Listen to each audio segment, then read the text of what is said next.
Hey, it's the Heretic Chick, which I think is kind of weird to call myself that. It feels a little strange, so I could just say I'm Kristen. It's Kristen. And here to talk about the Bible, again, our favorite topic. And we've had a Bible study going, so hopefully you guys have been reading your Bible. I've been reading my Bible. I haven't had time to make a video every day, so I'm sorry. I apologize. But I have been taking notes on some things that I've been reading and, thinking about when I could have time to make a video and we could talk about what we've been learning. So I did get to Genesis 19 the other day, which is Sodom and Gomorrah. And wow, there was just so much there. So I wrote down a few thoughts and I would like to share those with you today. I know a lot of you wanted to talk about Genesis 6 and the Nephilim. And I would love to do that. And I'd love to hear your thoughts on that. But I have to say, I don't really know what I think about that. I mean, there's different theories, opinions on what it means when the sons of God saw that the daughters of men were beautiful. They took any that they wanted or something like that. And then that brought about these giants, the Nephilim. So what were the sons of God? What are the daughters of men? What does that mean? What are the Nephilim? I don't know. I've actually kind of gone back and forth and over the years held different opinions on that. Some people say the sons of God were sons of Seth, descendants of Seth, and daughters of men would have been from the line of Cain. I think that's how it goes. And then there's another theory that the sons of God are fallen angels who end up having children with humans, and so they create this race of the giants, which could be, I don't know. I don't know how graphic I want to get here. I used to hold to that theory, and maybe it could still be true, but I have a little bit of problem just wondering how would that happen? Like how would an angel who I was always thinking was like a spiritual being go about doing that? And then people would say, oh, well, they can take on a human body. Okay, maybe. Why would they want to? I don't know. It's an interesting thought. I don't know. I don't have any answers. But I do believe that the Bible is clear that the descendants of these sons of God and daughters of men were definitely giants. They were big. And this is where Goliath comes from, right? A lot of the Canaanites, different Canaanite tribes seem to have had giants. And this occurred before the flood. And then again after the flood, which is a really sort of difficult to explain that. If everything was wiped off the earth during the flood, except Noah and his wife and his 3 sons and their wives. And yet after the flood, we have these giants popping up again. So I don't know. Let me know what you think. But yeah, so today I want to talk about Sodom and Gomorrah. And one thing that has happened, people always say, oh, preterism is so depressing. It's all over, blah, blah, blah. I don't get to look forward to the apocalypse. But I feel like the Bible really comes alive and you start to see so much more typology, greater depth, and I don't know. So I'm going to point out, I think the story of Sodom and Gomorrah and Lot is typological of what's happening in the New Testament and all these things that Jesus was prophesying were going to happen in Matthew 24 when he talked about famines and earthquakes and all these things about how Jerusalem and the temple were going to be destroyed. And he said it was going to happen in this generation 2,000 years ago. I think there's a lot of typology there that goes all the way back to Sodom and Gomorrah. So, I don't know. I think I'll just read like a paragraph and point out a couple things, and then maybe I'm way off. Maybe none of this is actually, maybe I'm just making stuff up. Could be. So, got to keep me honest. Tell me what you think. So, let's see. We've got the angels are coming to Sodom, and then Lot invites them into his house. And it says, and he made them a feast and baked them unleavened bread, and they ate. So right away here at the very beginning of chapter 19, we have this unleavened bread. So they're eating unleavened bread. Keep in mind what's going to happen in this story, like just the next morning. They're going to flee, and the city is going to be destroyed. Now, when we think of unleavened bread, of course, the first thing we would think of would be maybe Egypt, the Passover lamb, Feast of Unleavened Bread, and what happened in Egypt. They sacrificed the lamb, they ate the unleavened bread, and then they fled. They fled, and they took the unleavened bread with them. It didn't have time to rise. They were rushing out in a great hurry. I mean, now you know what's going to happen in this tale of Sodom and Gomorrah, and it's going to be very similar, right? They're going to have to flee Sodom and Gomorrah, and they're going to be leaving in a hurry, and the city is going to be destroyed, and all the people of Sodom and Gomorrah are going to be destroyed, just like in Egypt. You know, there was the plagues, and then the firstborn, and then they chased Israel into the Red Sea, and all of Pharaoh's army died. So, some similarities right away. Of course, when we think about what does this have to do with the New Testament, I said, you know, this is going to have some New Testament connotations. Well, Jesus is our Passover lamb. And remember, in Matthew 24, Jesus also is predicting devastation on a city, devastation on a people. And they're eating of this Passover lamb. Remember when Jesus said, unless you eat my flesh and drink my blood. And remember at the Last Supper when they took the bread and he said, this is my body, right? Now this Passover, this unleavened bread is actually the body of Christ. He's saying, unless you partake of me, by faith in me, he's telling them that's what this represents. So they're leaving something, right? They're running away from something. What are they running away from in the New Testament? Well, I would argue that they're running away from the Old Covenant law, which was represented by the city of Jerusalem and the temple, which were about to be destroyed, just like Sodom and Gomorrah. So the godly people are eating this Passover, this unleavened bread, just like Lot and the angels ate the unleavened bread. And then suddenly the city, the people that weren't eating the unleavened bread are destroyed, just like Jerusalem. Okay, but moving on, that was just the beginning. I'm going to read this next paragraph. But before they lay down, the men of the city, the men of Sodom, both young and old, all the people to the last man surrounded the house, and they called to Lot, where are the men who came to you tonight? Bring them out to us, that we may know them. Lot went out to the men at the entrance, shut the door after him, and said, I beg you, my brothers, do not act so wickedly. Behold, I have 2 daughters who have not known any man.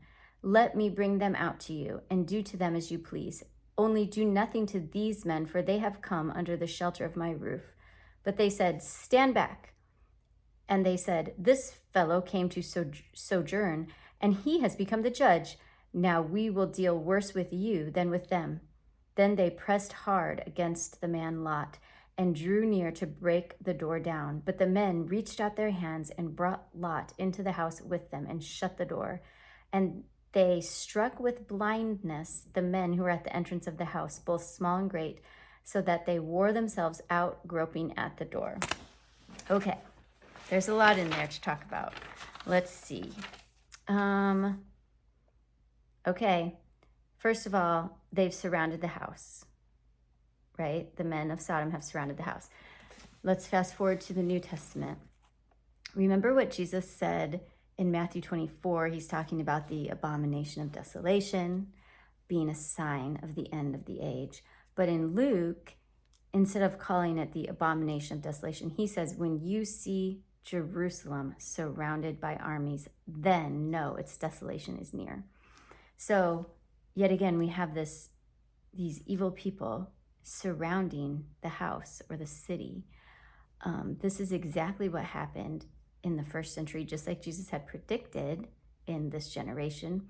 Jerusalem was surrounded. Jerusalem was surrounded by the Romans on the outside, but they were also surrounded from within by the Jewish zealots, the Jews that had rejected Jesus, who were rebelling against Rome, and it wasn't going to go very well for them. So there was this same thing occurring, the antitype, surrounding of the city by evil men. Okay. Okay, the men of Sodom wanted to, quote, know the angels. And then, okay, this idea of knowing, okay, they wanted to know the angels.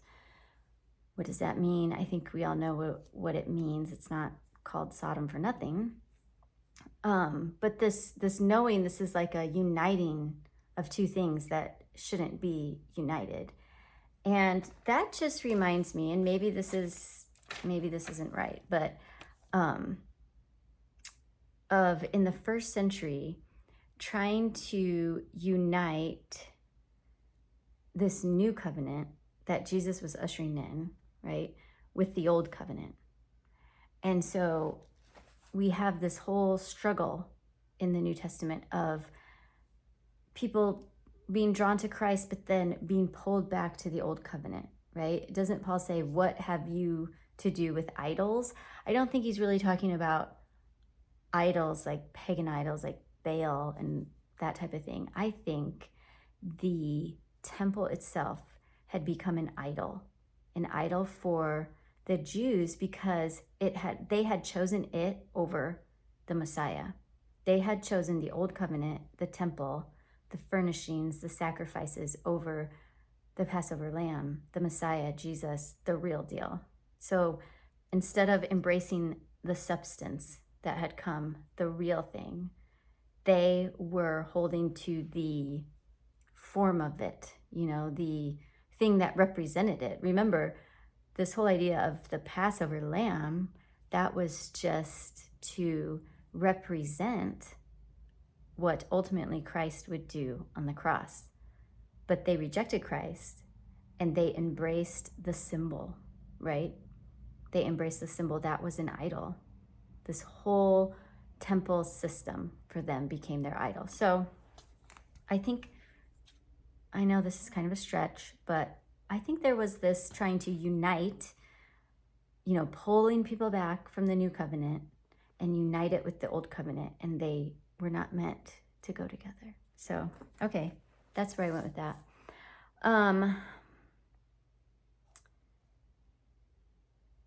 Lot offers his daughters. Now, this is just weird. I can't say I have any explanation for this at all. It sounds absolutely horrible. Doesn't make me like Lot at all. I don't know about that. What do you guys think? I mean, was it right of Lot to offer his daughters to save the angels? The only thing I can think of is that in the New Testament, we have Jesus saying, you're going to have to choose me over your father, your brother, your sister, your mother. So yes, he should be more important than even those people who are closest to us. But I don't know. But keep in mind that the Bible, oftentimes, it doesn't hide people's mistakes, and weaknesses.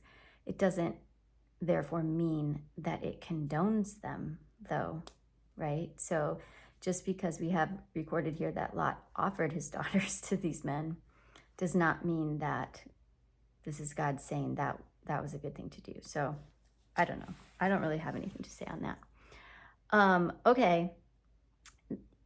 It's so funny what the men say after he does that, though. They are upset and they don't want the daughters. They want the angels. And speaking about Lot, they say, this man came to sojourn and has become the judge.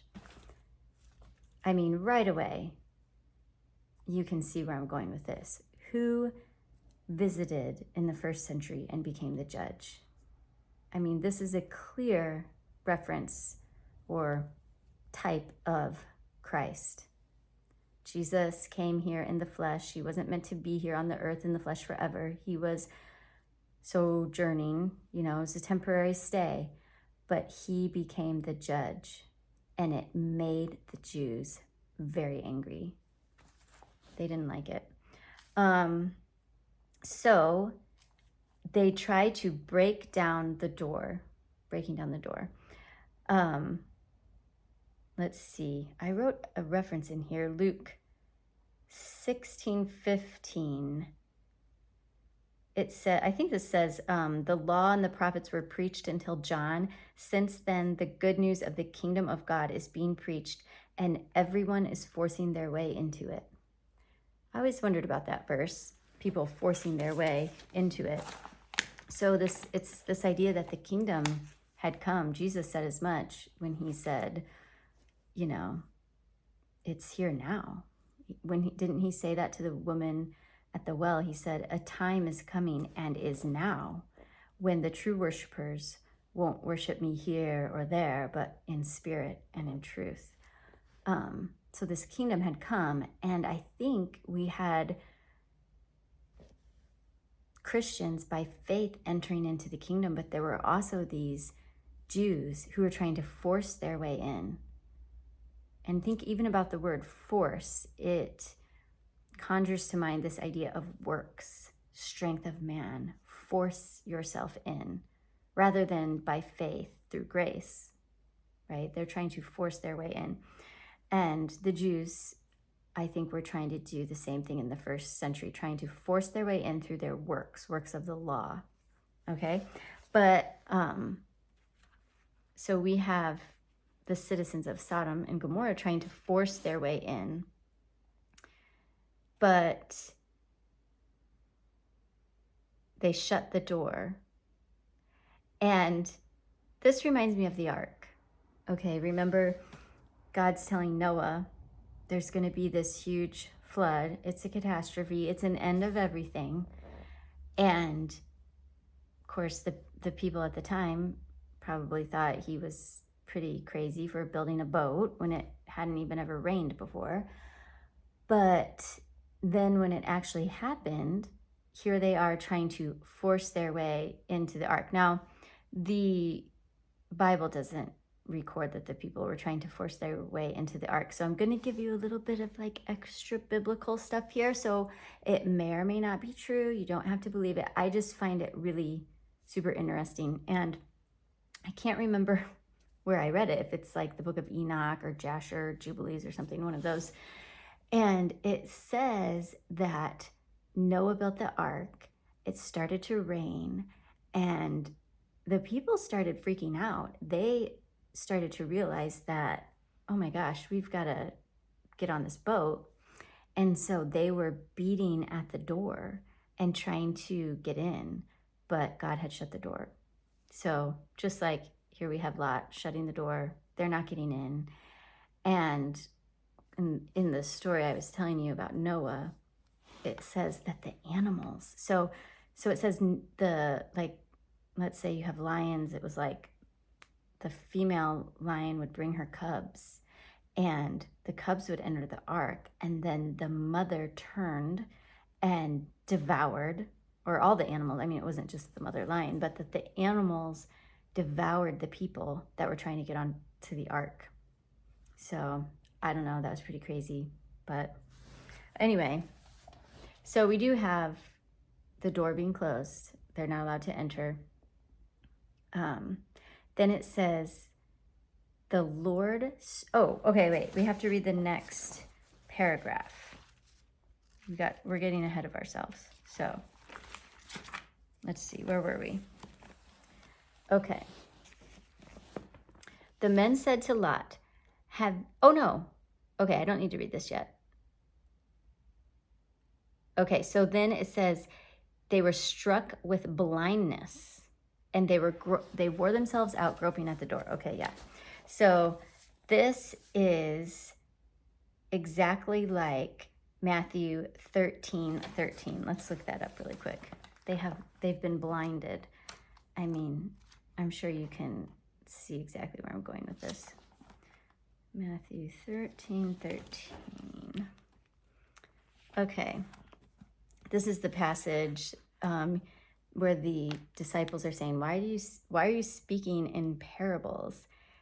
And he says, this is why I speak to them in parables, because seeing they do not see, and hearing they do not hear, nor do they understand. Indeed, in their case, the prophecy of Isaiah is fulfilled that says, you will indeed hear, but never understand, and you will indeed see, but never perceive. For this people's heart has grown dull, and with their ears they can barely hear, and their eyes they have closed, lest they should see with their eyes, and hear with their ears, and understand with their heart, and turn, and I would heal them.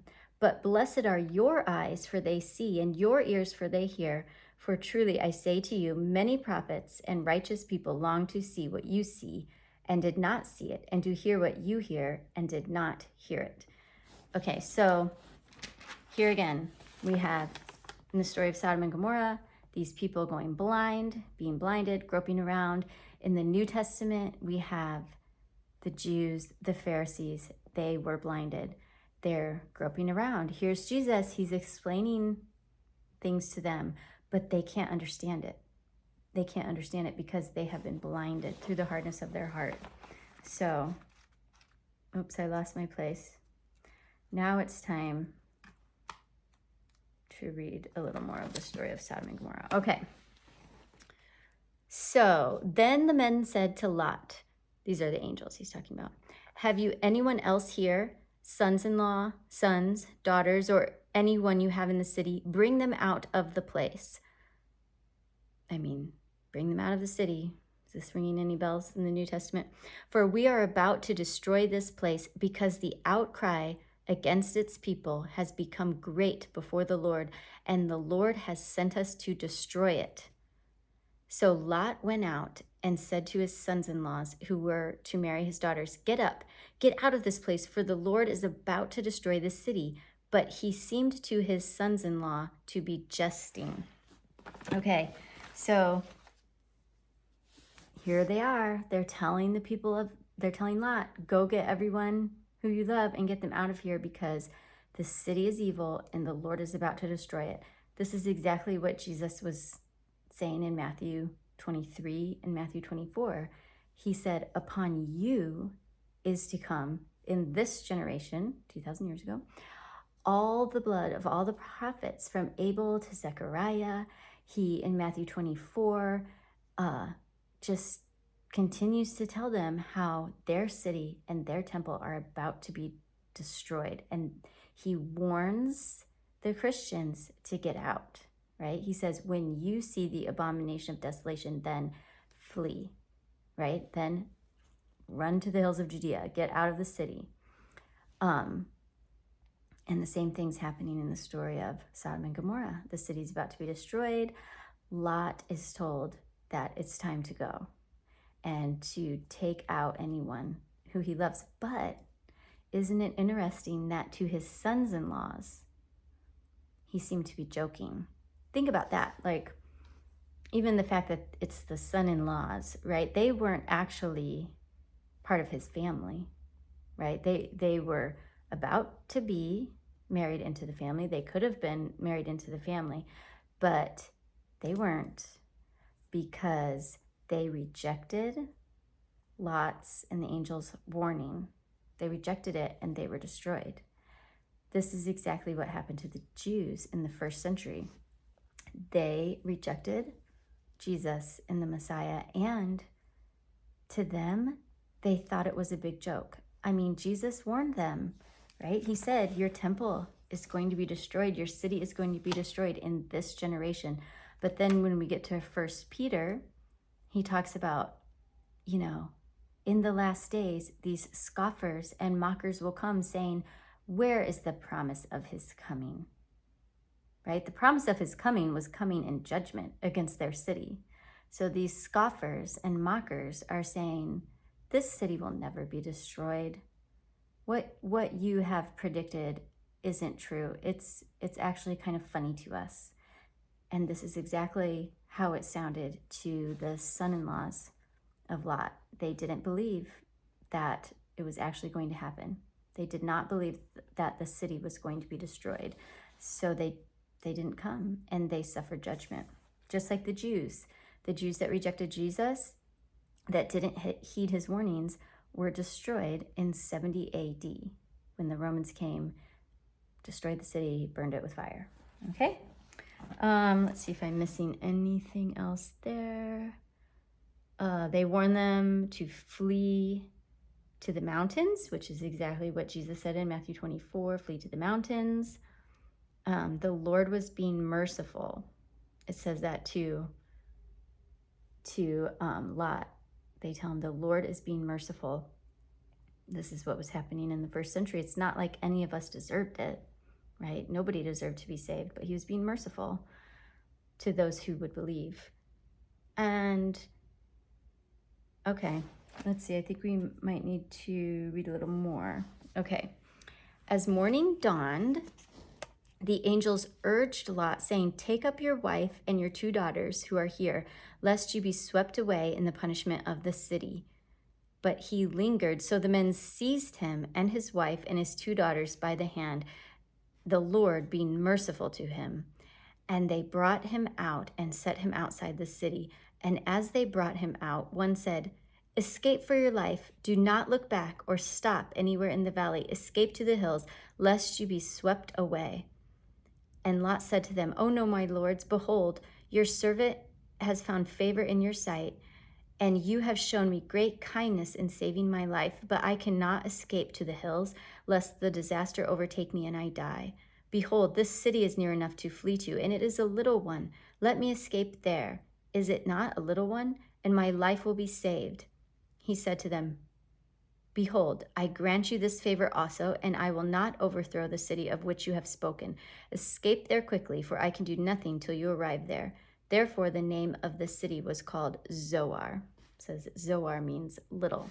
So, of course, he's telling them, escape to the mountains. And this is kind of funny.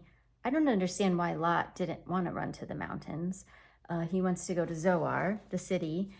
I mean, maybe he just wasn't a country boy. I don't know. But in the first century, we have this interesting thing of it being recorded that the Christians fled Jerusalem, and they fled to Pella, I think is the name of the city. Double check me on that. But supposedly the Christians fled to Pella, which, didn't Jesus tell them to flee to the mountains or the hills of Judea? So maybe like Lot, they initially fled to Pella, this city, and God didn't destroy it. And then later they fled to the hills. I don't know. I really don't know that all that is recorded in antiquity, but could be an interesting correlation. Okay, let's see. Let's keep going. Okay. The sun had risen on the earth when Lot came to Zoar. Then the Lord rained on Sodom and Gomorrah sulfur and fire from the Lord out of heaven. And he overthrew those cities and all the valley and all the inhabitants of the cities and what grew on the ground. But Lot's wife behind him looked back, and she became a pillar of salt. Okay, so this is just like Jerusalem in 70 AD. The Lord rained down fire on it. It wasn't sulfur balls, but it was burned. He overthrew the city and the valley. It wasn't just Jerusalem that was destroyed in this war. The zealots had wreaked havoc on the land of Judah during this 3.5-year war. They themselves did damage to all of Judea. And then the Romans came through and made it even worse. And they destroyed the inhabitants of the cities and what grew on the ground. It's funny, I think Josephus records that when Titus came through with his armies, they were crucifying so many Jews from Jerusalem and from the surrounding area that they just ran out of trees. There were no more trees. There was no more wood. It was miles of just bodies on crosses. I mean, you can imagine what a huge army does to the land around it. I mean, so yes, destroyed what grew on the ground. But Lot's wife behind him looked back, and she became a pillar of salt. Okay. First of all, in that passage it says, the sun had risen on the earth. So when does this judgment happen? It happens at dawn, when the day dawns. Yet again, I just can't help thinking of, in the New Testament, how we see that they have been living in darkness, right? Isn't there that prophecy about Jesus that into the darkness has shone a great light? So they were living in this darkness of the old covenant, but now this light was coming, the Star of Bethlehem. And even in, let's see, where is it? It says, Paul says, I can't find it. Maybe I didn't write it down. Even as you see the day drawing near, Paul says that, like, hold on, hold fast, stand firm, even as you see the day drawing near. So they saw this day dawning in their hearts, right? It was the consummation, right? It was the end of this old covenant lesser system. In fact, doesn't that just make you think of going back to Genesis, how he created, there was darkness, and then there was light, and then there was evening and morning the first day, and there was evening and morning the second day, evening and morning. It's always dark, and then the light. It's not the other way around. It's not light and then it gets dark. So typologically, I think this is representative of the lesser thing, right? In this case, the physical thing is the lesser thing, the old covenant, the type coming first, and then the day dawns, right? The day has dawned on the new covenant. In 70 AD, the night was over. The old covenant was the night, but the new covenant was the day. And in 70 AD, when the temple was destroyed and all the Levites and all their genealogies were burned, there's no more resurrecting that. We can't have the old covenant again. We never could, because how could you ever have a priest? We don't know who they were.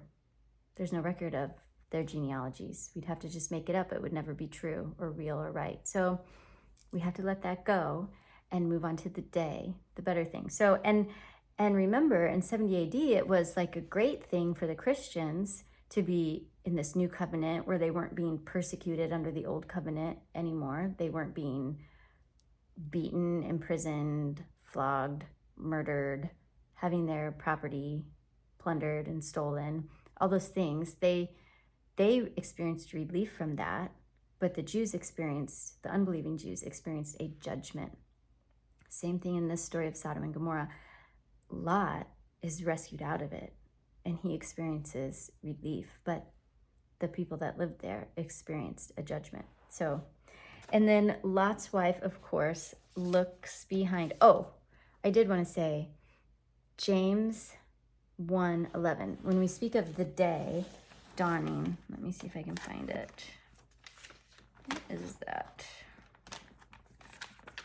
Kind of goes along with what I was just saying.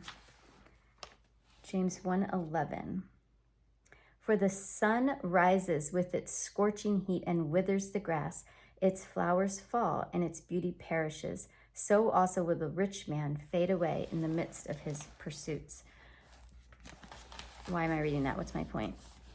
The sun rises, the day dawns. And oftentimes we think of the sun rising and bringing day as a good thing. And in some cases it is, but it can also be scorching.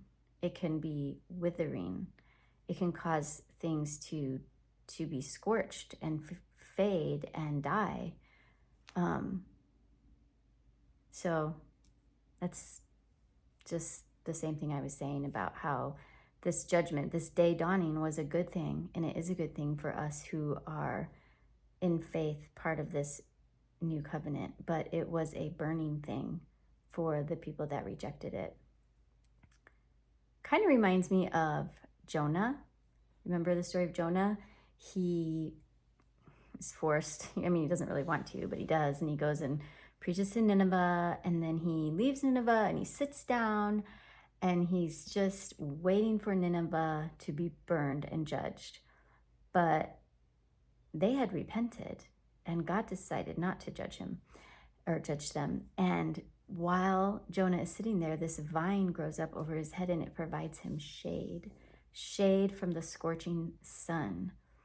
And then when God sees Jonah's bad attitude and that he is unhappy that Nineveh has repented and received mercy from God, then God causes the vine that has given him relief from the scorching sun, God causes the vine to wither and die.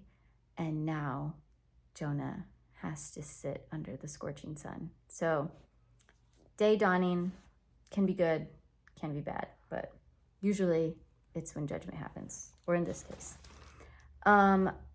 Okay, his wife looks back. Let's look at Luke 9:62. Let's see if I can find it. I should have these things marked. Luke 9:62. Well, there's a lot of verses in Luke chapter 9. Okay, this is, it's titled The Cost of Following Jesus, that paragraph. He says, as they were going along the road, I'm going to start in verse 57. Someone said to him, I will follow you wherever you go. And Jesus said to him, foxes have holes and birds of the air have nests, but the Son of Man has nowhere to lay his head. To another he said, follow me. But he said, Lord, let me first go and bury my father. And Jesus said to him, leave the dead to bury their own dead. But as for you, go and proclaim the kingdom of God. Yet another said, I will follow you, Lord, but let me first say farewell to those at my home. And Jesus said to him, no one who puts his hand to the plow and looks back is fit for the kingdom. No one who looks back, just like Lot's wife, she looked back. No one who looks back is fit for the kingdom. Now that seems really harsh, doesn't it, when we think about what Jesus was saying to the one man? He says, I just want to go bury my father, and then I'll follow you. And Jesus basically says, no, you can't. You have to choose. And that sounds so harsh to us, but think about Sodom and Gomorrah. There wasn't time. It was this sense of urgency, hurry, get out. I think that is the point Jesus is trying to make to these people that are, saying they want to come to him. He's telling them it's urgent. The time is now. Don't delay. Don't look back. At this point, it's all or nothing. You can't go bury your father. And he says, let the dead bury their dead. What does he mean by that? Well, think about Sodom and Gomorrah. All those people, those sons-in-laws who refused to come, they were as good as dead. In just a few hours, they were going to be dead. Let the dead bury their own dead. There's nothing you can do for them. And to the one he said, whoever puts his hand to the plow and looks back is not fit for the kingdom. I think this is interesting because I don't know about you, but I do a lot of mowing, and I have a really nice zero-turn lawnmower, and I'll get going out in the horse pasture, and I used to just, I think I would look kind of in front of me, and I would try to go straight, and then I would turn around at the end and my line was all squiggly and wiggly, and I just couldn't figure out how people make their lines so straight. And then I don't know if it just dawned on me or if someone mentioned it to me that you have to focus on something ahead of you. And so now I focus on one of the fence posts and I just head towards that fence post. I'm looking way ahead and I'm not really looking right in front of me. I'm just looking where I'm going. And sure enough, I turn around. When I get to the end, I turn around and perfectly straight. Well, not perfectly, but a lot straighter than it used to be. So looking where you're going so that you don't get off course. In their days, plows, probably did it like the Amish did it with like horses or oxen or something. And I can tell you from my limited experience with horses that if you don't look where you want to go, the horse kind of goes where you look. So if you want to go straight, but you end up looking off to the side, somehow, I don't know how it works, the horse can feel it in your body. They sense it. Maybe you end up tugging a little bit with one of the reins and it turns their head to you and they just end up going right where you're looking. So you have to look where you want to go. Lot's wife looked back. She turned back. It wasn't a problem of just taking a peek. I think this is symbolic of wanting to go back to the city, right? Not wanting to have faith, not wanting to believe and leave, preferring what was behind to what was ahead. So same thing in the New Testament. Don't look back. Let's see if there's anything else. And then it says, Abraham saw the smoke rising from the smoke of the city rising from where he was. He looked over and he saw the smoke rising like it was from a furnace.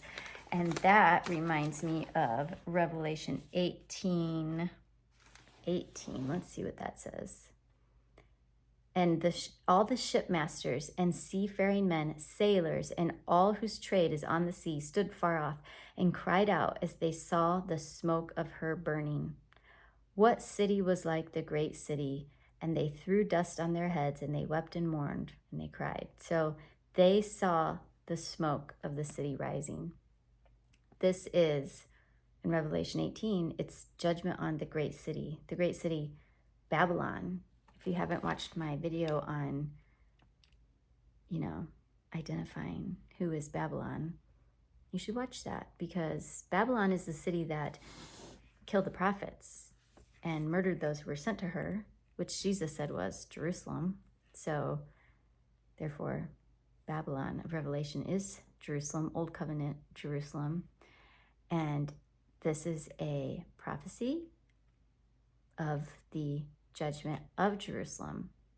And they see her burning, going up, just like Abraham looked. Remember, Abraham, he wasn't burned up. He stood afar, just like Jesus in heaven, and he saw the burning of the city, but he was saved from it. Same thing with Lot. And, people have said to me, well, it can't be Jerusalem is Babylon of Revelation because it has to be a port city, because, these merchants and seafarers are seeing the devastation and crying and wailing. Well, I've been to Israel and Jerusalem, and at the time of the original of Jerusalem, when the temple stood, there were these towers all around it, and you could go, Josephus records this, to the top of one of these towers and look out and see the Mediterranean Sea. So imagine if you're at the Mediterranean Sea, you definitely would be able to see the smoke of Jerusalem going up as it burned. And Jerusalem was one of the 3, I think, wealthiest cities in the world at that time. So a lot of money was being made with trade off of, through, around Jerusalem. So these merchants, of course, would have been very upset to see Jerusalem burn. But it says, God remembered Abraham and Lot. And this idea of remembering them, it's not like God forgot them. right? He wasn't like, oh yeah, you guys, I forgot who you were. It's been a day. No, it means it's a covenantal remembrance. I think it's Don Preston that has talked a lot about this, but he upheld his covenant that he had made with them by saving them because he had promised Abraham he would make him into a great nation. And so he remembered that covenant. This is the same thing that he's done for us. He promised to make Abraham a great nation through Abraham's seed, singular. This is Galatians chapter 3. That seed was Christ. And now we are part of this great nation that exists because he rescued us out of Sodom, i.e., the old covenant. So that's just how I see it. Just some little type, antitype things that I saw. And oh, great, this video is already 46 minutes and people have been complaining about how long they are, so I'm sorry. But hey, I do want to tell you one thing. If you want to see something really interesting, way more interesting than anything I ever say, you should watch this thing on YouTube. It's called Expedition Bible. And it's, maybe you've already seen some of them, but it's this archaeologist, and there's one where he goes over to, the promised land, and he actually finds the cities of Sodom. He identifies the cities of Sodom and Gomorrah and Zoar. He has two different videos, one where he's like talking about identifying the cities and one where he's talking about the sulfur balls, and he actually finds the sulfur balls that rained from heaven during the time of Sodom and Gomorrah. And they actually have some of them in a museum, but he went down to the sea where they're better preserved and he found them. You can see the bones of people that were killed in this fiery devastation. It's so crazy. There's like this layer through those tells. They call them tells, these old ancient cities, just this like burned layer. And then no other cities were built, just like it was prophesied in the Bible. So the tells are very small. That's why they were kind of hard to find. But yeah, Expedition Bible. Yeah. Zoar did not burn. He found Zoar. So, and actually, he also found, or could be, I don't know if you could prove for sure, but the cave that Lot and his daughters escaped to. So, oh, and you know what happens after the story of Sodom and Gomorrah? It's kind of creepy.